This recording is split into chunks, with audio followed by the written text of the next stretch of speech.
And would you open your Bibles, please, to Proverbs chapter 4. Proverbs chapter 4. We've been out of this the last few weeks. I'm grateful for Bob and Joe filling in while I was gone. But we want to return this morning to our study of this great practical book, this instruction manual on how to live wisely unto God. This book that is essentially a primer on wisdom and how it is that we are to be those kind of people that want to know and honor the Lord in following His way. Solomon understands this. Solomon understands that there are a variety of competing voices that we are going to be faced with on a regular basis. And two opportunities essentially for us to live a certain way on every day. We can either choose wisdom and honor the Lord, or we will choose folly and follow that path. And Solomon's point throughout Proverbs is reject folly and pursue wisdom. Solomon wants us to understand that it is in our best interest to follow God's ways. It is in our best interest to reject folly. It is in our best interest to spare ourselves the regret that comes from following sin and following the ways of the world and engaging in the things that this world entices us with. And so Solomon is preaching to us through this book the importance of wisdom. And we said that wisdom is the skill of living rightly under God. God has created a moral order within the universe, within our world, within our society. He has created a moral order, a way that He has designed us to live and designed us to operate, and it's in our best interest to make sure that we are those who follow God's instructions. And so Solomon wants us to be those kind of people. He wants us to be those kind of people who are dominated by a right understanding of ourselves and a right understanding of God, and to think God's thoughts after Him. And only when we do that are we able to live successfully. As you know by now, we have been working our way through these opening 9 chapters of Proverbs, and we have said a number of times that they are a compendium of Solomon's discussions with his son. It's as if his son has gotten to a point where he's old enough now to start wrestling through and thinking through these things on his own. And so he sits his son down for one of those very important father-son talks. You understand that, dads? He looks his son in the eye. He maybe puts his hands on his son's shoulders, and he says, "Son, I want you to listen to me. And I want you to make choices that are going to honor the Lord, and you're going to choose wisdom before you become a fool. Before you engage in enough decisions that will bring you harm and regret, I want you to understand the importance of making wise choices when it comes to your life." Essentially, we could wrap up the message of Proverbs in this phrase: pursue wisdom at all costs. Whatever it costs you, no matter what it takes, make sure that you're going to be the person who's going to pursue wisdom at all costs, because it is in your best interest to reject folly and to embrace God's wisdom. And so over the last few weeks, we've been looking at these various lectures, 10 of them. Solomon gives his son 10 lectures, 10 sermons, as it were, to convince him of the importance of choosing wisdom over folly. We've seen 3 of these already, and this morning we come to the 4th and the 5th lecture of Solomon to his son in Proverbs chapter 4. What's interesting about this chapter is that the focus of the home and the focus of the family becomes increasingly important. We've seen already his conversations with his son. This morning we're going to see in full living color that wisdom ought to be a family tradition. Wisdom is designed by God to be passed on from generation to generation within the home, within the father, son, mother, daughter, family relationship, parents and children. God has designed that environment to be the place where there is a cycle of wisdom that is to be repeated. There is to be a tradition of imparting godly wisdom in the home. God has designed parents to be those who faithfully pass on God's wisdom to their children, to impart to them godly instructions. It's the place where they are to learn the first principles of wisdom in the context of the relationship between parents and children. So God has designed dad and mom. Parents, He's designed you to be the primary instruments through which this wisdom is passed on to your children. In particular, though, God has designed dads to do this. God in His infinite wisdom has specifically called fathers to the mighty and the noble task of passing on this kind of wisdom to their children. That doesn't mean, moms, you're exempt from that by any means. You're a key part of that. But as you're going to see in Proverbs chapter 4, dads are the ones who are tasked by the Lord primarily to bear this massive responsibility and privilege of passing on and pointing their children to the wisdom that God has given us in the Scriptures. So dads, you need to listen up today. This sermon is for you. It's for you moms as well, because you have a vital role in this process. But you're going to see this morning that dads are particularly critical in the development of the wisdom of their children. And that God has designed the home to be a place where there is a cultivation of spiritual wisdom passed on from parents to children. This is the way it is.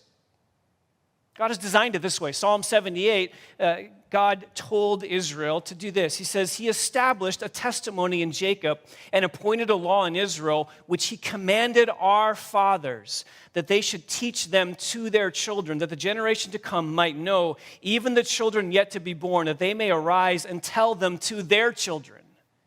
This is the way God designed it in the nation of Israel, that they were to be a place, they were to be a people, they were to have homes where wisdom was passed on from father to son, from parents to children. Let's go back to Deuteronomy chapter 6. And you'll see that God has designed it that way. And as you walk along the wayside and as you plan these times specifically, this is how God has designed wisdom to be passed on. Come to the New Testament. It's the same thing. Ephesians 6, verse 4. Fathers, do not provoke your children to anger, but bring them up in the discipline and the instruction of the Lord. Dads, you have the primary responsibility for this. Moms, you're not exempt. In fact, moms, you're oftentimes the ones who are doing this even more than dad is, because you're the ones who are oftentimes home more with the kids. You're the ones shepherding the heart. You're the ones caring for them. You're the ones teaching. You're the ones disciplining. It's often the moms who bear the brunt of this, but dads, you carry the responsibility. It is your task to ensure that this is taking place in your home, because God never intended wisdom just to be something that you learn through the school of hard knocks. There are some people who only learn that way. Maybe you've met some of them. You teach them and you train them and you instruct them and you tell them all you can about God's ways, and yet they don't learn it until they do it themselves, until they get out on their own, and then they start to learn these things because the circumstances they're in and the experiences they have begin to teach them these things the hard way, but that's not how God designed it. God has designed wisdom to be passed along into the home where there's a chain of tradition where moms and dads carry this responsibility out in their home. This is the scene here in Proverbs chapter 4. It's a marvelous scene. It's a wonderful picture of a devout home where mom and dad are sitting down with their kids, and dad in particular is sitting in the midst of his children, instructing them and teaching them and being the conduit through which God's wisdom comes to bear upon the life of his children. And so this morning we want to look at verses 1 to 19. There are actually 3 sermons by Solomon in this chapter. The 4th, 5th, and 6th ones are contained here in this 4th chapter. We're just going to look at the next 2, the 4th and the 5th lectures, which are verses 1 to 19. I want you to follow along as I just read the first couple verses, and then we'll dive into it here in just a moment. Solomon says, "Hear, O sons, the instruction of a father, and give attention that you may gain understanding. For I give you sound teaching. Do not abandon my instruction." want you to notice that this lecture begins the exact same way that the other lectures have begun. You remember back in chapter 1, verse 8. Look back there to chapter 1, verse 8. He says, "Hear, my son, your father's instruction, and do not forsake your mother's teaching." That's the first lecture. Then look at chapter 2, verse 1. It begins the exact same way. "My son, if you will receive my words and treasure my commandments within you." Then look at chapter 3, verse 1. "My son, do not forget my teaching, but let your heart keep my commandments." Now we come to chapter 4, same thing. "My son, hear, my sons, the instructions of a father." Solomon begins this lecture the same way he begins the other lectures. Except notice, sons is plural. In all the previous lectures, the son has been singular, but now he's appealing to his sons. There's a wider audience. There's more children. It's as if he's got all of his children around him, his sons all around him. There's a family setting with a number of children present. And he says, "Hear, O sons, the instructions of a father." Hear. This is the great Jewish word Shema from Deuteronomy chapter 6. And Solomon has more in mind here than just make sure your eardrums are in working order. That's not what he's getting at. He's actually saying, sons, listen to me. But not just hear the words that I'm saying. I want you to take what I'm saying and I want you to impress it upon your hearts. And I want you to be characterized by these things, and I want you to be known by these things, and I want you to receive these instructions, and I want you to put them into practice, and I want you to obey the very things that you're hearing me teach you. Look at the second part of verse 1. He says, "And give attention that you may gain understanding." Pay careful attention to what I'm telling you. And if you do, you're going to gain understanding. You're going to gain discernment. Then verse 2, look what he says. "For I give you sound teaching." One version actually says, "I give you good doctrine." I give you sound learning. One version actually says, "For good learning I have given you." This is the idea. Solomon has instructed his son in sound doctrine. He has given his son robust teaching. He has given his son the stuff that makes life successful, rich, robust, theological realities. This is what Solomon has passed on to his son. And so he says at the end of verse 2, "Do not abandon my instruction." I've given you the best of what I could give you, son. I've given you the meat of God's word. Don't abandon it. By the way, parents, this is what you need to do for your kids.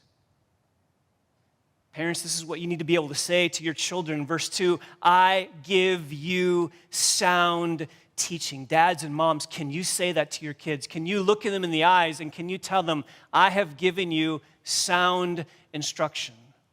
Not just I've told you some Bible stories. Not just you memorized a couple verses. But I have faithfully, I have diligently, I have systematically, I have consistently given you sound doctrine.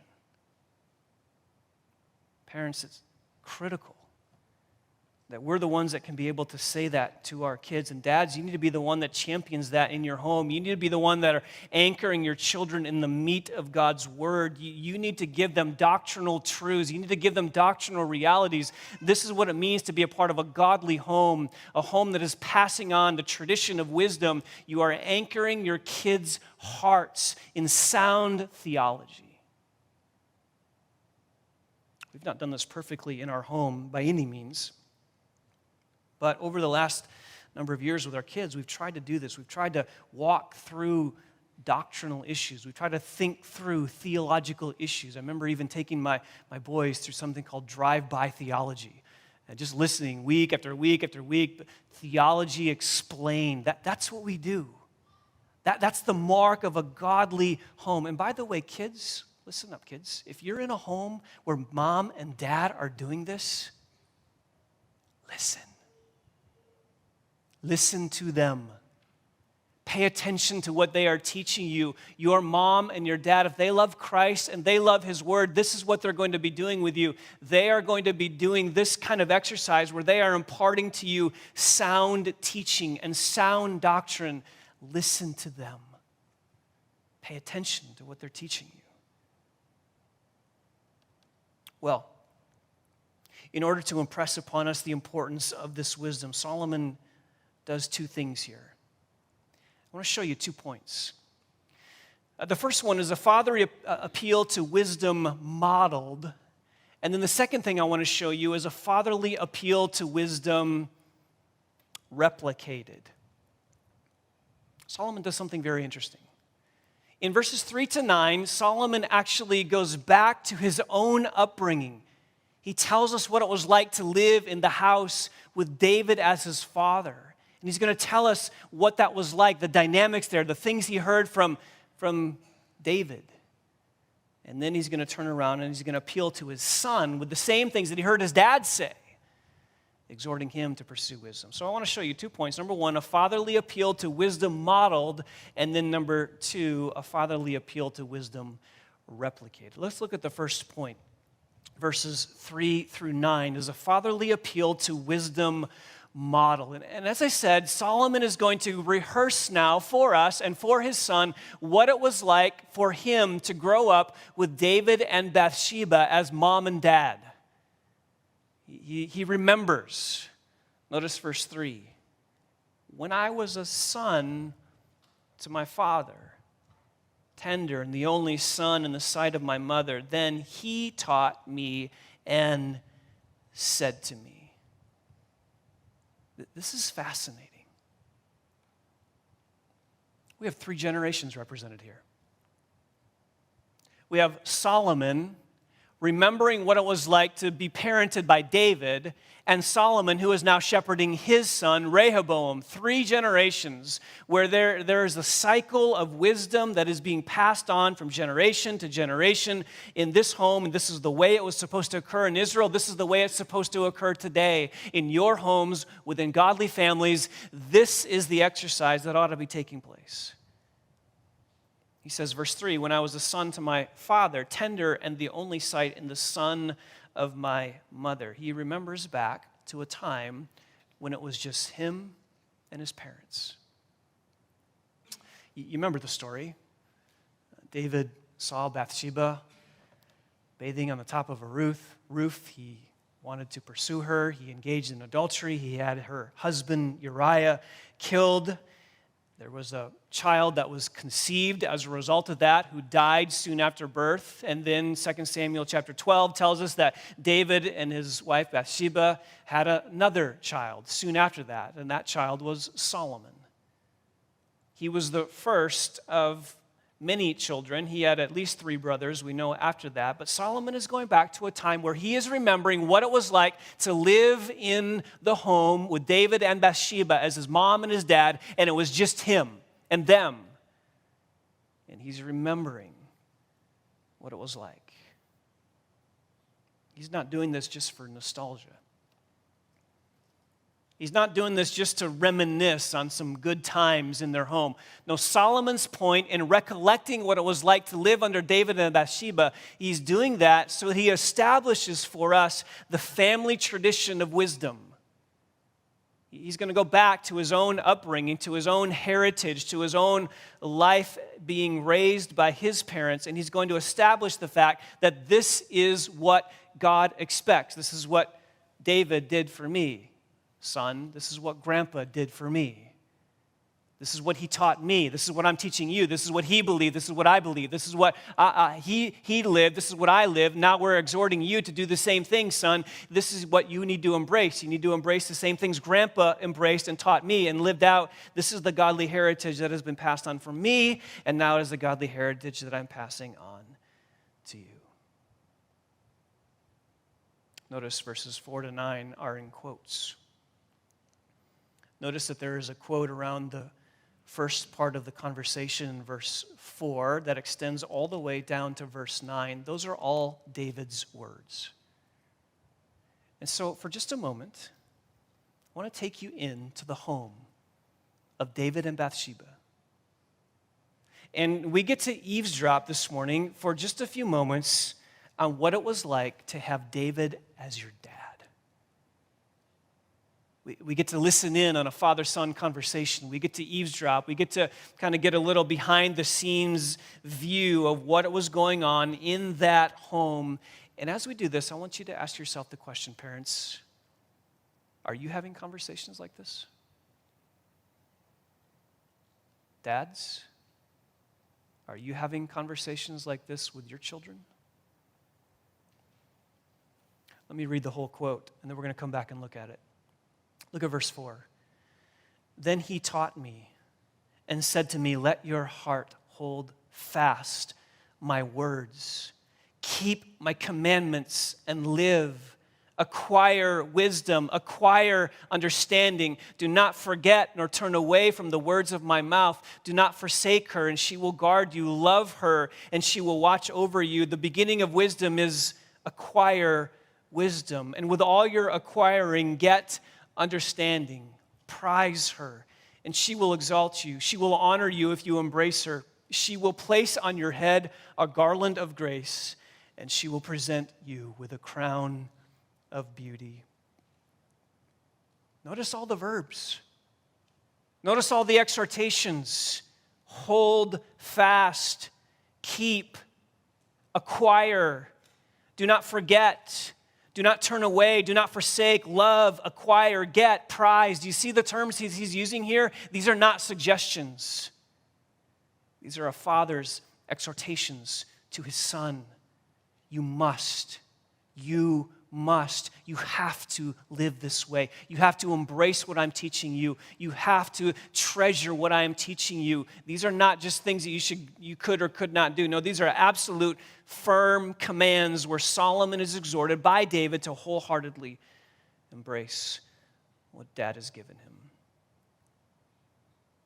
So let's look at these just briefly. Let's go back and look at each one of these phrases. Verse 4, he taught me and said to me, let your heart hold fast my words, keep my commandments and live. David said to Solomon, cling to what I'm telling you.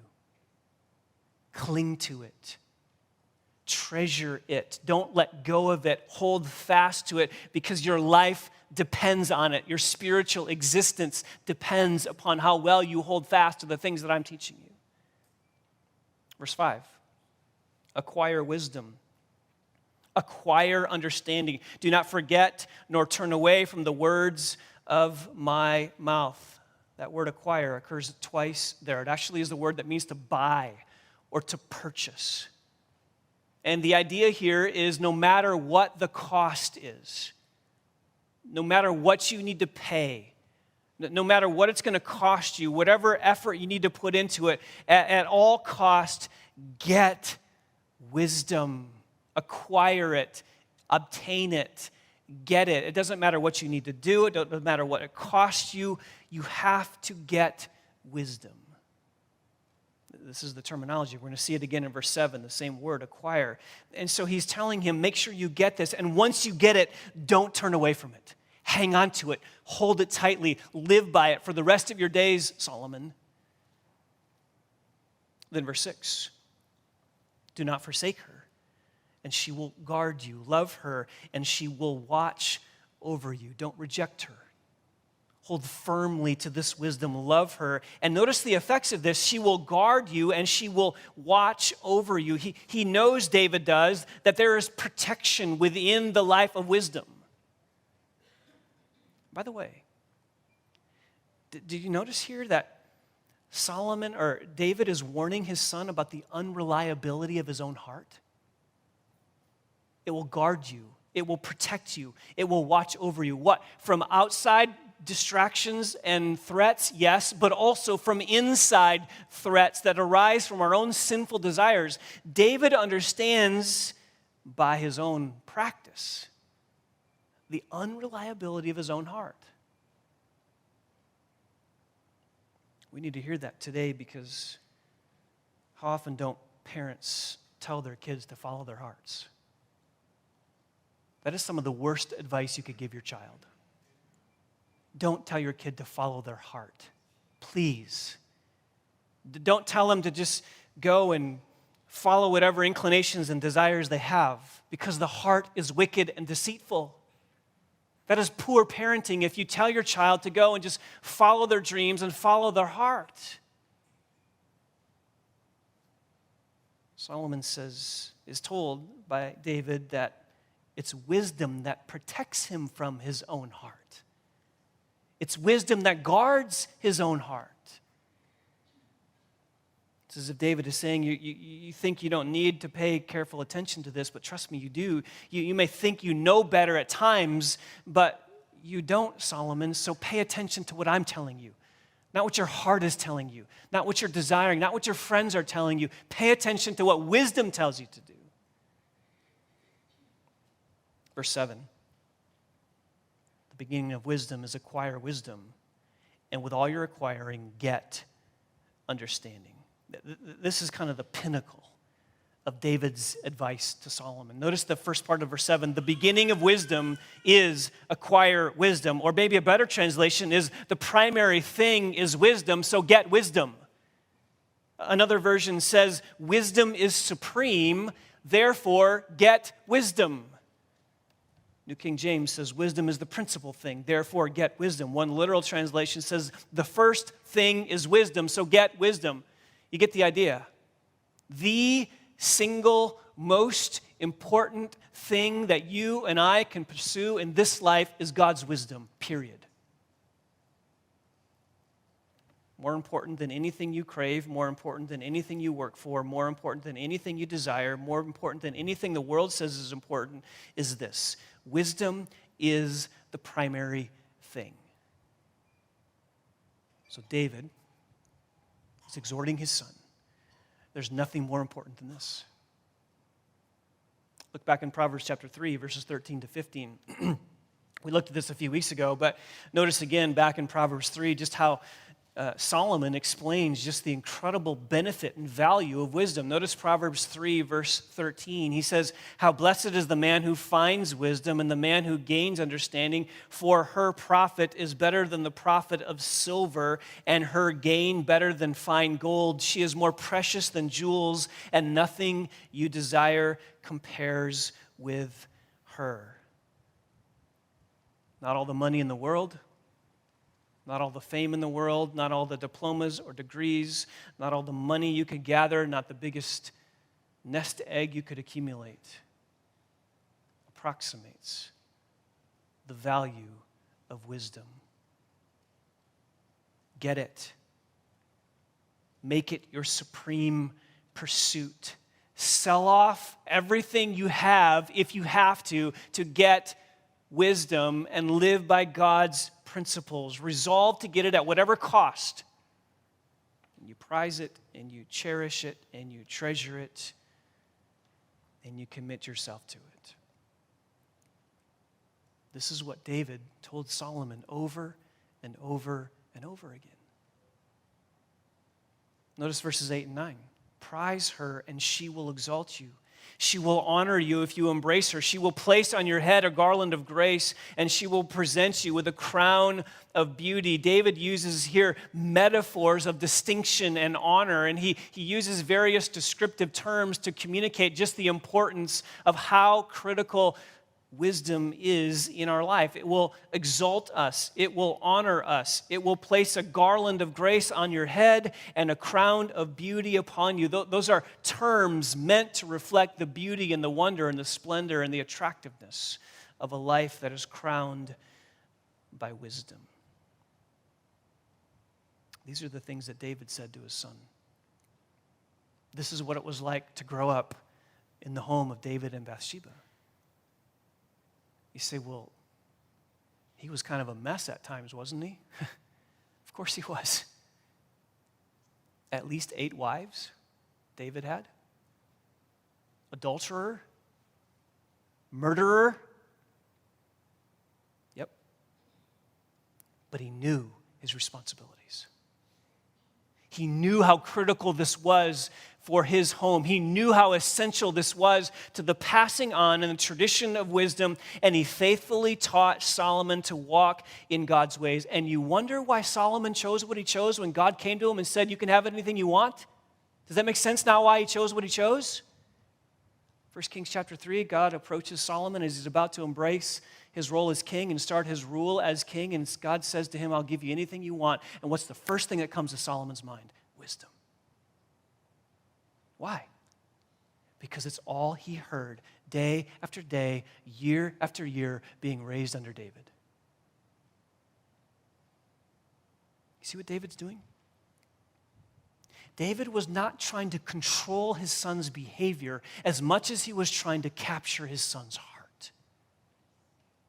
He wasn't trying to embrace behavior modification with his son, which is so often what parents try to do today. They try to modify their children's behavior. They try to direct and control them and make them do things or not make them do things. And David had a different approach. David understood the critical importance of the heart. And so he's trying to capture his son's heart, and he's trying to show him just how critical it is for Solomon himself to embrace wisdom so that his heart will then direct his life and his choices. All kinds of implications we could draw from this. Let me just draw a few for you. The first one would be just you personally. Do you prize wisdom more than anything else? Do you cherish the book that you hold in your hands more than anything you cherish? Do you prize the fact that I have a book in my hands that enables me to understand God and His ways, and I can think His thoughts after Him, and I can view all of life from God's perspective because He has revealed His wisdom to me? Do you see that supreme value in your life? And more importantly, does it show up in how you live and how much you cherish His Word?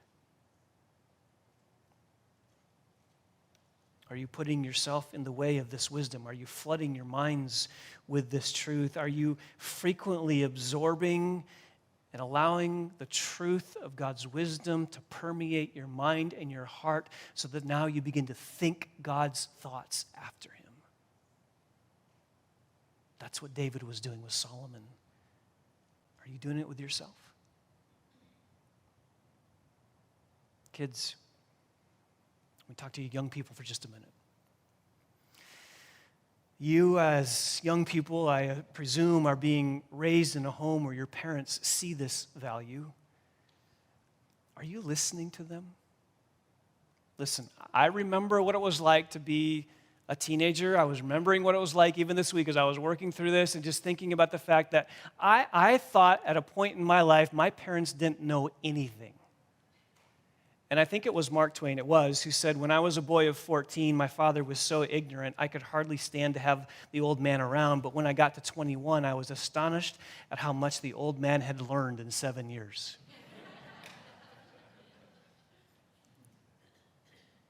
Kids, your parents know some things you don't know. And some of you are in the teen years where you're at the point where you're thinking mom and dad don't know anything. They do. And you need to listen to them. And you need to allow them to instruct you. You need to allow them to impress upon your hearts the importance of wisdom. Kids, are you doing that? Don't be the rebellious teenager who says, I don't want to listen to anything you have to say. Let them instruct you in the ways of God's wisdom. Dads, I want to talk to you for a minute. I mentioned it in the introduction, and I alluded to it earlier. But dads, never underestimate the privilege and the responsibility you have of impressing God's wisdom upon the hearts of your children. You have a massive obligation, but you have a massive privilege as well. This is how God has designed your home to operate. For you to be having the kind of conversations that David had with Solomon and Solomon has with his son, this ought to be normal MO in your family. This is how your family ought to operate. You ought to be having regular conversations around the things of the Lord with your kids, whether it's formal or informal. In fact, don't for a moment just think that they're going to pick this up by osmosis. Don't think for a moment because they go to church or youth group or hang out with some Christian friends that this is automatically going to happen. Assume that it's not, and take it upon yourself, dads, to be the ones who impress these realities upon the hearts of your kids. There's no substitute for dads who systematically and regularly instruct their kids. Do you view your home that way?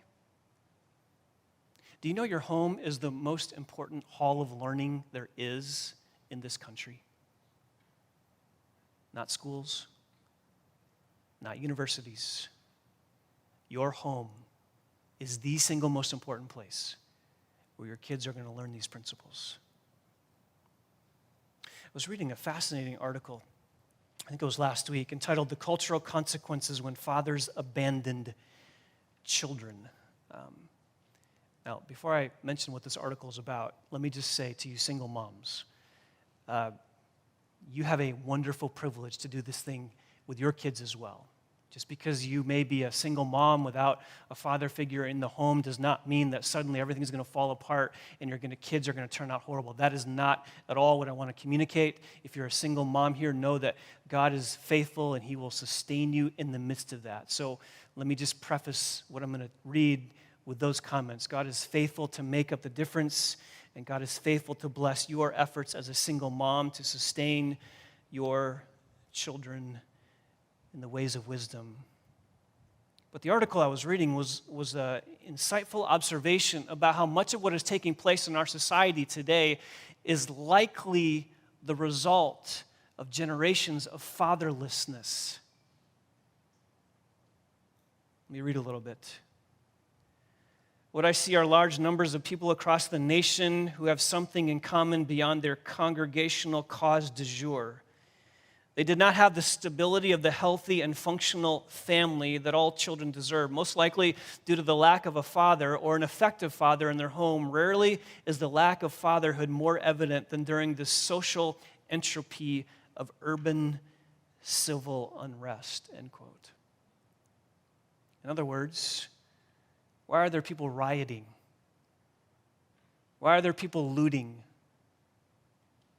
This author makes the observation that it might just be that many of them, if not most of them, did not have a father figure in their life who was faithfully teaching them the ways of wisdom. He goes on to give some interesting statistics. Between 2014 and 2018, the share of families headed by single parents was 75% among African American families, 58% among Hispanic families, 37% among white families, and 21% among Asian families. According to the Census Bureau, 20 million children live without a father in the home. Among children who were raised in the post-war generation, 88% grew up with two biological parents who were married to each other, whereas today only 68% will spend their entire childhood in an intact family. And the article went on to chronicle some of the effects of this: 4 times greater risk of poverty, more likely to have behavioral problems, more likely to go to prison, more likely to commit crime, 7 times more likely to become pregnant as a teen, more likely to face abuse and neglect, more likely to abuse drugs and alcohol, 2 times more likely to suffer obesity, and 2 times more likely to drop out of high school. The point of the article is there is a fatherless factor in our country today. Want to know why we're at where we're at? In many cases, it's because dads have dropped the ball. Dads are not present in the home, even physically. And at the same time, that just because there is a father in the home doesn't automatically guarantee that this is happening. So let me be very clear about this. Just because there's a dad in the home doesn't guarantee that wisdom is going to be passed on. Even with homes with fathers, often Bible reading and prayer and discussion of the things of the Lord and talking about spiritual things is not present. So, dads, you understand how important this is? You moms as well, moms, single moms, you have the same responsibility. Do you understand how critical this is? That we're passing the baton of God's wisdom on to the next generation in our homes. So teach them what wisdom is. press into their hearts to the importance of treasuring this wisdom. Model for them the joy of living according to God's wisdom. Show them it's a joy, not a chore. Make sure that you go for their hearts and steer their appetites to the Creator so that they themselves come to embrace Christ and live by His wisdom. So this is what Solomon grew up with. A dad and a mom who did these things perfectly, not a chance. And you don't have to be perfect at this. This is a fatherly appeal to wisdom modeled. This is what David did for his son. This is what Solomon grew up with. And now Solomon, the son, is the father. Now the tables have been turned. Dad now is Solomon, and he's having the same conversations with his son. So let me take you to point number 2. It's a fatherly appeal to wisdom replicated. A fatherly appeal to wisdom replicated, because the things that David did for Solomon, Solomon's now going to do for his son and instruct his son in these ways. And this is what we see in verses 10 through 19.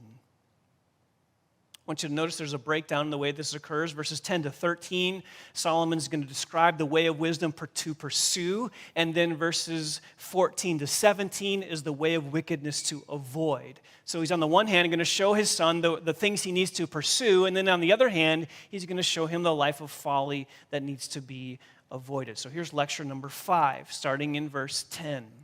Hear, my son, and accept my sayings, and the years of your life will be many. He begins it the same way he begins these other lectures. Hear, my son, accept my sayings, and the years of your life will be many. You will be blessed. God will honor you. He will take care of you. He will bring blessing to your home and to your family. Then notice verses 11 and 12. I have directed you in the way of wisdom. I have led you in upright paths.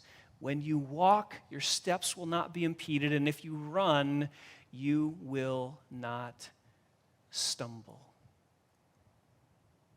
Notice verse 11, I have directed you in the way of wisdom, and I have led you in upright paths. Parents, can you say that?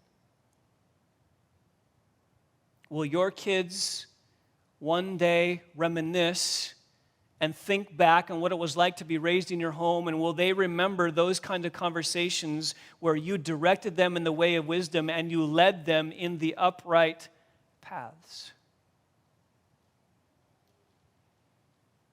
Verse 12 says, when you walk, your steps will not be impeded, and if you run, you will not stumble. This would have been very obvious to those that lived in that day. That region was full of craggy hills and rocky cliffs and deep gullies and places where you could actually fall and get easily hurt. It wasn't easy walking, and in places where there were hidden areas, there were animals, there were people who could come and attack you, and so Solomon's point is metaphorically the way of wisdom is not like that. It's not full of pitfalls. It's not full of treacherous walking. The way of wisdom is smooth. You're not going to stumble. Your steps are not going to be impeded. So verse 13. Take hold of instruction. Do not let go. Guard her, for she is your life. Solomon now turns to his son and says, son, grab onto this. Grandpa taught me. I'm teaching you. You teach your son. Grab on. And once you grab onto this, don't let go. And notice the last phrase of verse 13. For she is your life. She's your life. Do you realize how critical knowing God and His ways are to your life? It is your life. There's no true life outside of it. There's no true existence outside of it. This is your life. This is what preserves you spiritually. This is what keeps you honoring the Lord. This is what keeps you on the path that keeps you from stumbling. This is what keeps you following Christ all your days. This is your life, His wisdom.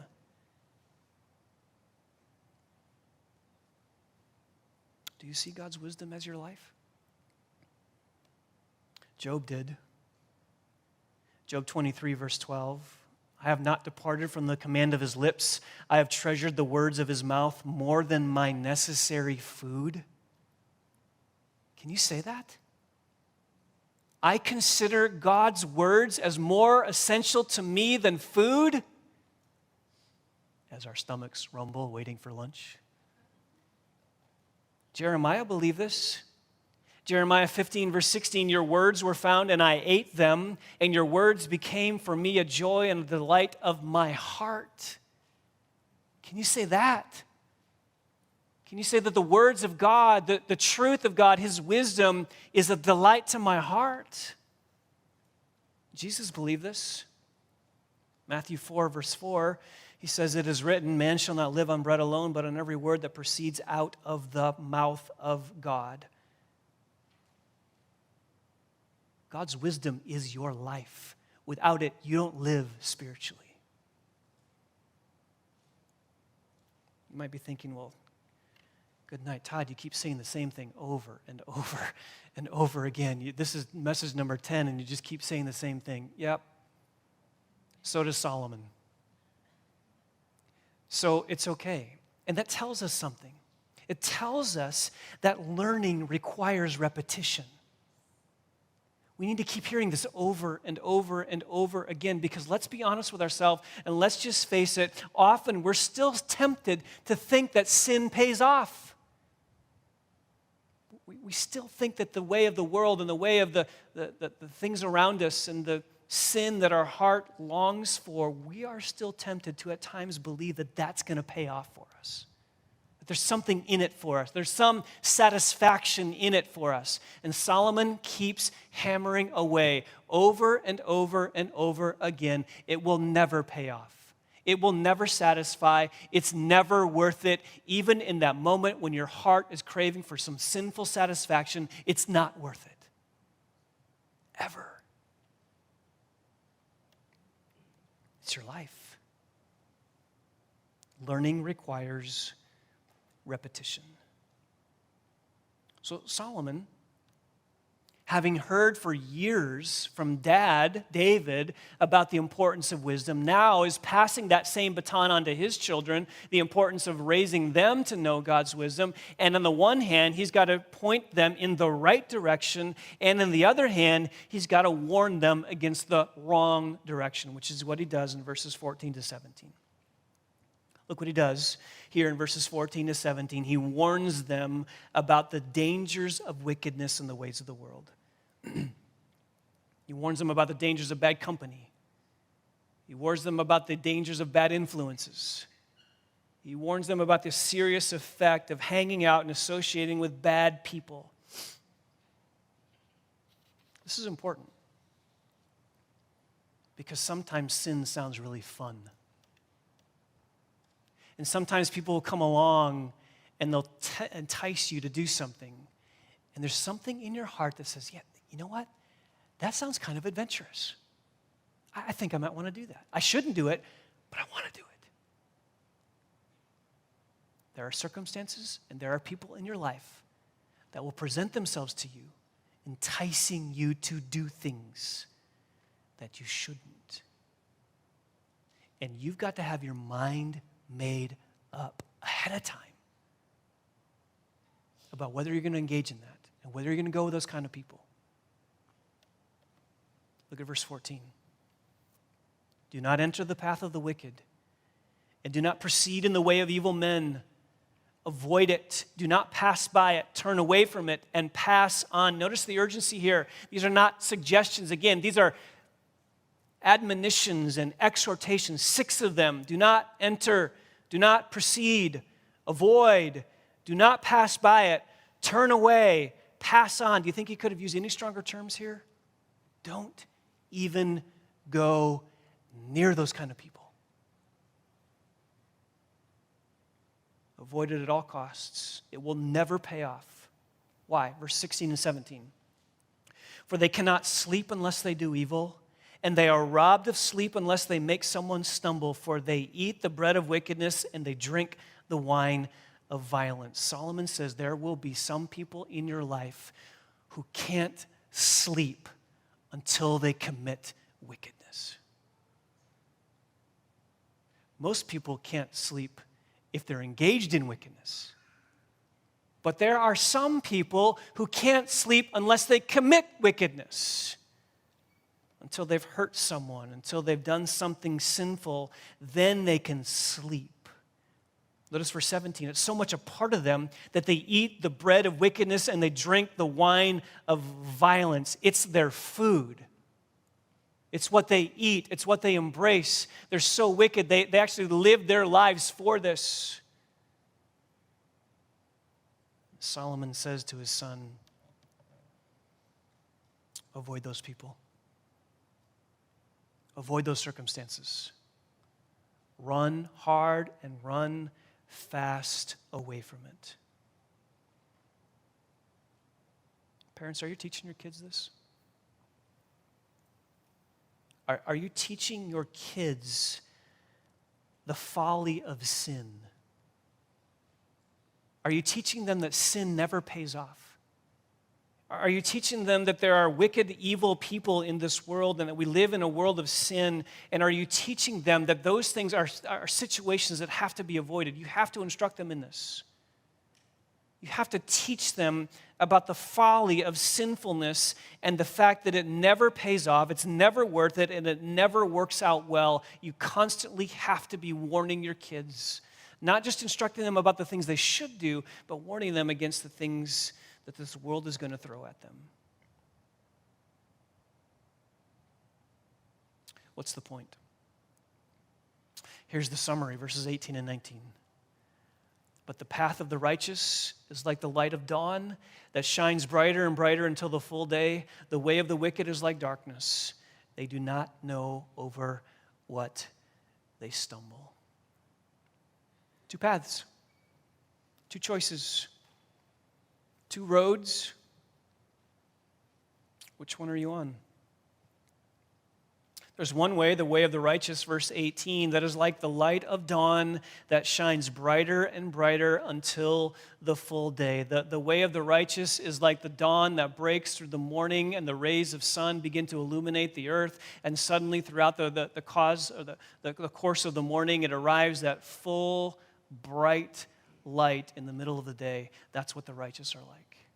That's what your life will be like. That's what your way will be like. That's the direction of your paths. They will be fully illuminated and blessed by the Lord. Or, verse 19, the way of the wicked is like darkness. They do not know over what they stumble. Literally, it's like thick darkness, like the intense blackness in the middle of the night. That's what the way of the wicked is like. And you can't see what you're doing or where you're going. And if you're on that path, you will stumble and you will fall. And you will fall eternally. So, which path are you on? And is there a legacy of passing on wisdom in your family? David did it. Solomon did it. We need to do it. So let's not drop the ball on our watch. Let's not drop the ball in our church. Let's be a people who understand the wisdom of God, who love the wisdom of God, who live the wisdom of God, and faithfully pass that on to the next generation. Pray with me. Father, we need to hear these things over and over again. And we need to hear these things over and over again because our hearts are fickle. Our hearts do love sin from time to time. We confess at times we crave it because we think it will provide some level of satisfaction. And yet Solomon reminds us how foolish that is. So, Lord, steel us against the ways of the wicked. Steel us against foolishness. Help us to resolve, Father, to love wisdom, to love truth, to love righteousness, to love holiness, to embrace that, to live that. Lord, may that be the trajectory of our church. May that be the trajectory of our homes. Strengthen these parents, strengthen our families,